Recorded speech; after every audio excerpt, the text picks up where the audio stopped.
make sure there's no saying I'm in the wrong place here. So I just retired June 30th. And I was doing this role for the last 12 and a half years, close to 13. It's been an incredible ride. It's been an opportunity for me to learn, an opportunity to see our partners through, the supporting of children. I heard, Victor and I came together. I believe we started in 2001. So we came to this community at the same time. I came from Orange County. I think you came from another part of LA County. I think you're closer to Eagle Rock. So it was incredible to see partnerships grow when I arrived. And not to say they didn't exist before, they were alive and well. But one thing I wanted to share with you a little bit before I give it to Darren Knowles, our superintendent, is I want to share something when we were kids and when I was a child. Many of you may have gone through a club, probably was called the Boys and Girls Club. Many of you may have been a scout. Many of you may have been, what do we call the Rangers, not the Army Rangers, but the Reading Rangers. There was different clubs for youth back when we were younger. Some of you were in sports. Some of you were in music. Some of you were very involved in the church. One thing that I wanted to share with you, it's these beacons in community that made a difference in my life when I was small. I grew up in East Los Angeles, next to the Monterey Projects. I think some of you may know where that is. It's right in the heart of East LA, which is next to Garfield High School, Belvedere Junior High, Griffin Junior High. Those are the schools that I attended when I was small. But if it wasn't for Belvedere Park, if it wasn't for the Belvedere, the football team, the Huskies, if it wasn't for the Indians, the baseball team, this is where the mentoring happened. This is where the coaching happened. These were not assigned mentors to me. I don't think mentoring was a big thing in the 60s. I don't think that word existed quite yet, the way we do it now. It's really helping others. I happen to be a young kid that kind of reflects some of the kids that you see running around here. Coming out of foster care. At that time, I did pretty much my entire childhood in foster care. I was very fortunate that I had a Tia Nacha, my Aunt Nacha, who took me in. But one thing she did, just like many of our parents in Pomona, they looked for services and resources to see how they could plug their children in.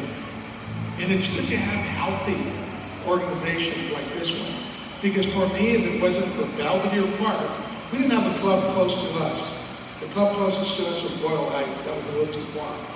But we had organizations right there at Belvedere Park, services and support.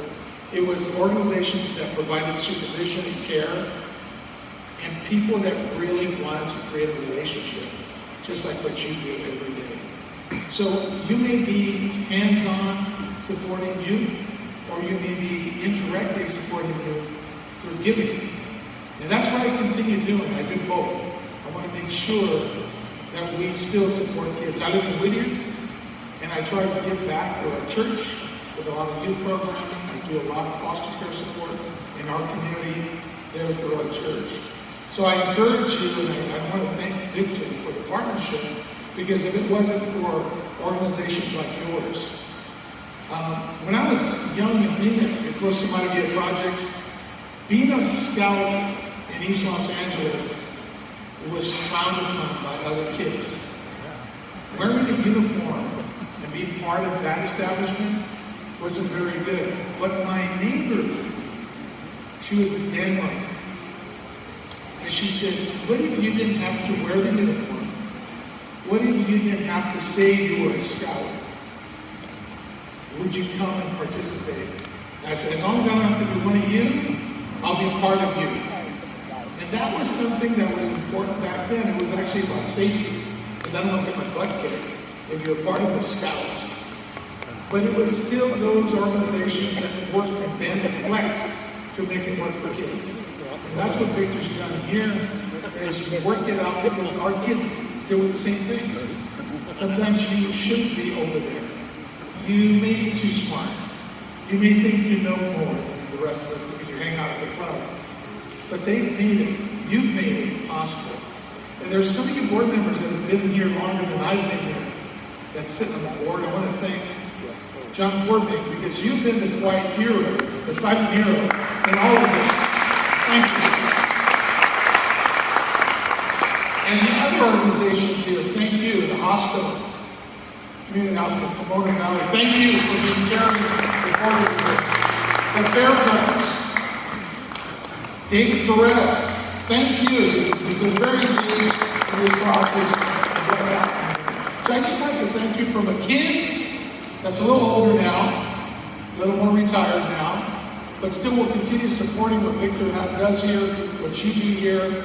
It's people like me, children like me that had you to depend on, to count with the Anacha, from Richard, because we've become something, we've done things, we pay back, we pay it forward. And I've already seen these little kids as they toured us, they're already paying it forward. They're 8 and 9 years old. You've given them the opportunity to learn, to lead, and to care for others. And so thank you for that. I'm going to let this man speak because I promised to be short. Thank you, Richard. Okay, so for the record, during my tour when Stacy was taking us around, I did not shoot an air ball on the outdoor basketball court, for the record. Okay. So, good afternoon. My name is Darren Knowles. I'm the interim superintendent for Pomona. I came to Pomona back in '93. I was a coach, wrestling coach at Gary High School, football coach at Ganesha, and I started teaching at John Marshall. And then I kind of worked my way up. I became at Simons Middle School. And that's when I really got engaged, with the club and started learning more about the club, because Victor used to help us over there. I was on the board for a short period of time. But I gotta say that the club does a tremendous amount of work for, our students and our community. I want to talk a little bit about that phone call that Victor made to Richard. When Victor made that phone call to Richard during COVID, Richard, our deputy superintendent, Lily Fuentes, our board supported it. We piloted a program at 3 of our elementary schools. We piloted at Becker, Ranch Hills, and Alpine. And what we did was we had team leaders come in. What did you call them, Victor? What were they? What was their title? Leadership directors. They came into our recess and our lunchtime, and they engaged our students. Now, if you've ever been to a school, even as a principal, I used to stand out and supervise during lunchtime. There's a whole dynamic to a recess and a lunchtime. There's a lot of things happening all at once. You have kids that are eating their lunch. You have kids that are happy. You have kids that are isolating from something. You have kids that are just playing basketball. You have kids that are becoming, this is the first step or the first introduction to a game where they may become a professional athlete. You have all of these things happening, and there's some of them on the continuum. Some of them are positive, and some of them can be negative. Victor and his group came in, and I talked to the 3 principals, and I said, guys, what do you think about the program? And they thought it was unbelievable. Because those team leaders were doing structured playtime with our students. And what's powerful about, and everybody in this room, I could probably guess that you had somebody in your life that was super positive or super helpful in helping you along your journey. It was those little things like Victor's talking about the high fives and those positive comments. And being a coach, and trust me, I was an old school coach. I'd probably get fired today. But one of the things you did as a coach is that when you set an expectation for play, your job was to get players to that expectation. And back in my day, there was a lot of yelling. Now we're starting to learn that positivity is powerful. You can still have a high expectation. But the reason you have coaches in life is because coaches help individuals get to that next level. Because sometimes we can't see it for ourselves. Somebody saw something in me, and I've had 3 really strong mentors in my life. Somebody saw something in me that opened the doors for me. Because I was the kid on the playground that if it was a football game or run through tackle, or there was a fight going down, I was the first one picked. If it was basketball, I was the last one picked every time because I played basketball while I played football. But getting picked last, it creates a feeling, and it creates self-doubt. It creates fear. All those things are powerful. And so coaching our kids through that process, what Victor's saying, when you give that kid that high five, or you elect that one kid to be the team captain, it is super powerful.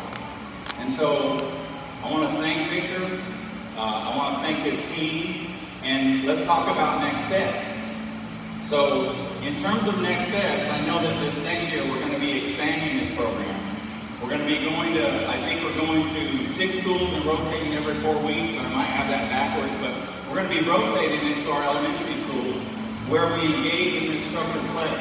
One of the principals told me that before the team leaders came, they would have to deal with the things that occurred on the playground, the negative things.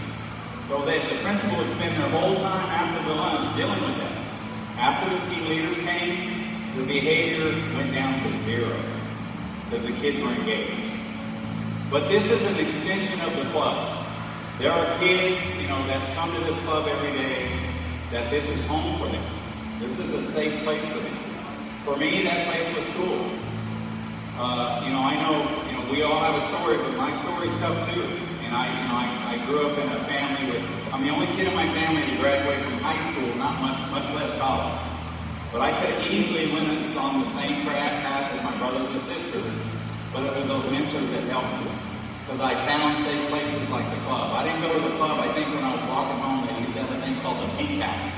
You could stop by the Pink House on the way home, play games, and you could get a snack. And because your parents were working, both your parents were out there working and hustling, trying to put food on the table. And, that was my safe place. So I want to thank you guys for your support. The board here, like Richard said, you guys are phenomenal. Keep up the great work, and we will continue to partner with the community. We have high expectations also.